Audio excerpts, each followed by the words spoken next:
नदियां समुद्र में मीठा जल लाकर भरती हैं और वो समुद्र में पहुंचकर खारा कैसे हो जाता है।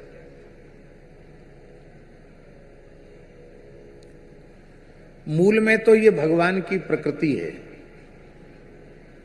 7 समुद्र अलग अलग हैं, क्षार समुद्र भी है और इस पृथ्वी के आखिरी भाग में जो अंतिम समुद्र है वो मीठे जल से भरा हुआ समुद्र है। आज का विज्ञान केवल क्षार समुद्र तक पहुंचा है, मीठे जल का भी समुद्र है, ये आज का भौतिक विज्ञान खोज नहीं पाया है। लेकिन हमारे पुराणों में लिखा है दूध का भी समुद्र है, मट्ठे का भी समुद्र है, गन्ने के रस का भी समुद्र है और मीठे जल का भी समुद्र है।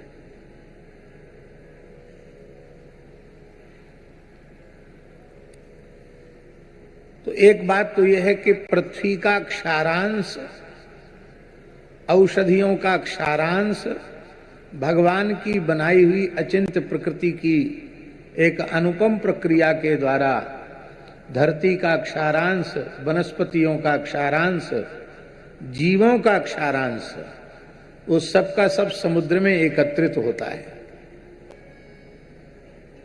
और देखिए कितनी विचित्र व्यवस्था है कि मानसून समुद्र से ही उठते हैं, मेघमाला जलाहरण समुद्र से ही करते हैं, लेकिन मीठा जल लेते हैं। नदियां जो मीठा जल पहुंचाती हैं उसी मीठे जल को समुद्र लेते हैं। यदि जैसा समुद्र में जल है वैसा का वैसा लेकर बरसने लग जाएं तो बिना प्रलय के प्रलय हो जाएगा। नमक के पानी से सारे मकान सब कुछ गल जाएंगे, सारी वनस्पतियां जल जाएंगी। अब ये क्षारांश भी जरूरी है, क्योंकि षड रसों में लवण भी एक रस है, नमक भी एक रस है, और नमक की बड़ी उपयोगिता है जीवन में। भगतहीन नर सोहे कैसे, लवण बिना बहु व्यंजन जैसे। बिना नमक के व्यंजन स्वादहीन होते हैं, ऐसे बिना भक्ति के मनुष्य स्वादहीन होता है। तो मुख्य बात तो ये है कि भगवान को सारे संसार के नमक की पूर्ति करनी है, तो उस नमक की पूर्ति के लिए भगवान ने समुद्र बनाया।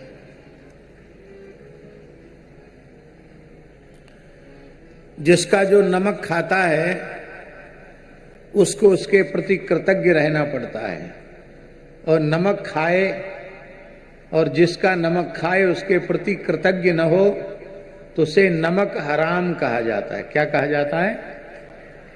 नमक हराम गाली है।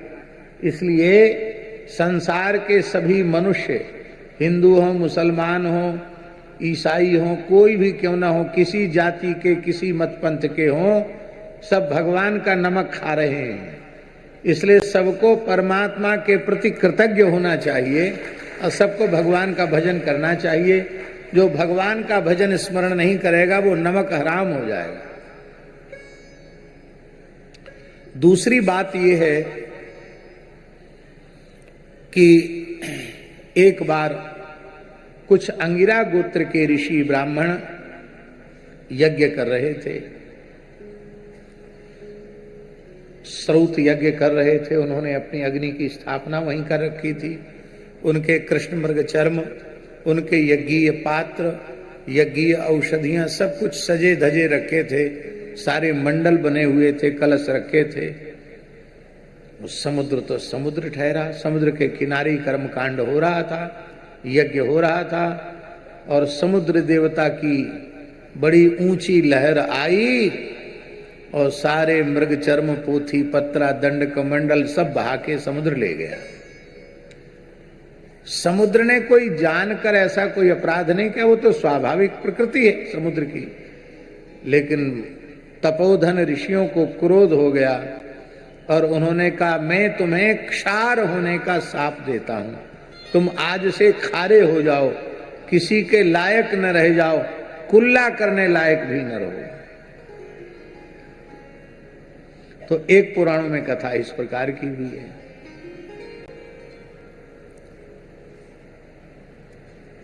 एक कथा इस प्रकार की भी है कि ऋषियों ने कुछ तप किया और उनको एक चरखी दी।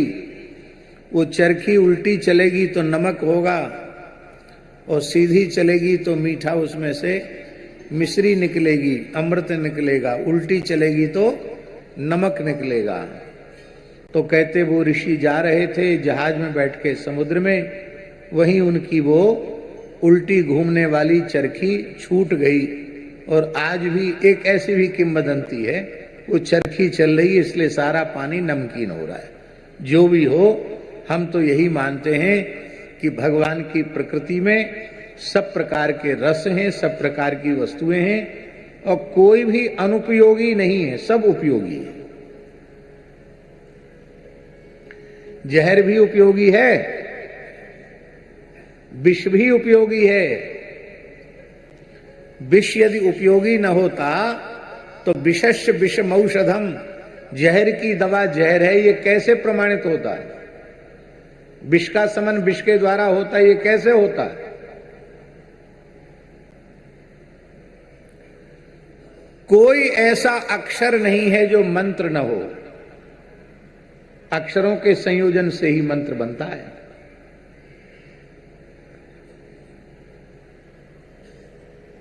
अमंत्रम अक्षरम नास्ति, नास्ति वस्तु मनौषधम, कोई ऐसी वस्तु नहीं है जो औषधि न हो।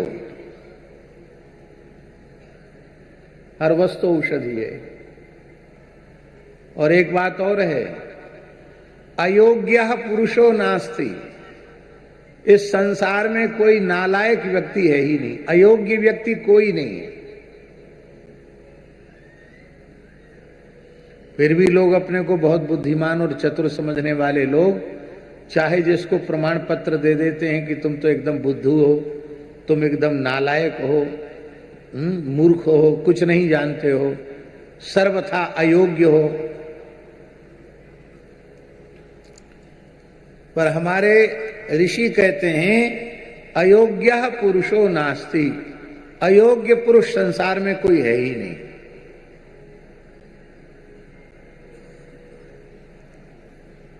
तो फिर ऐसे कैसे सब अक्षर मंत्र क्यों नहीं हो जाते हैं? सारी वस्तुएं औषधि क्यों नहीं बन जाती हैं? सारे पुरुष योगी क्यों नहीं हो जाते हैं? तो अंतिम उत्तर है योजकस तत्र दुर्लभा। योजक व्यक्ति मिल जाए तो अक्षरों का संयोजन करके मंत्र को प्रकट कर देगा, वस्तुओं का संयोजन करके औषधियों का निर्माण कर देगा। और जिस व्यक्ति की जिस विषय में योग्यता है उसका ठीक चयन करके उसको उस काम में लगा दो, वो बिल्कुल ठीक काम करेगा। हमसे आप कहिए कि आप मकान बनाओ, कारीगरी वाला काम करो, हम कर पाएंगे? अरे कारीगरी की छोड़ दो, हमको कोई कहे कि कुल्हड़ बनाओ, मिट्टी का घड़ा बनाओ, हम नहीं बना सकते।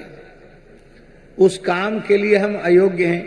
हमको कोई कहे सिलाई बुनाई का काम करो, दर्जी वाला काम करो, हम नहीं कर सकते। क्यों? हम उस काम के लिए अयोग्य हैं। हम जो काम कर सकते हैं भगवत कृपा से, उस कार्य को हमें सौंपा जाए तो हम उसको बहुत बढ़िया से बढ़िया, जितना हमसे संभव हो सकेगा, उसको उतनी उत्तम रीति से हम संपादित करेंगे। इसलिए कोई व्यक्ति अयोग्य नहीं है। हर व्यक्ति की योग्यता देख लो कि ये व्यक्ति कहाँ खड़े रहने लायक है। उस व्यक्ति को वहां जिस कार्य के लिए जो योग्य है, उस व्यक्ति को वहीं नियुक्त कर दो तो वो अपनी सेवा बिल्कुल ठीक से संपादित करेगा। आई मेरे श्याम लगो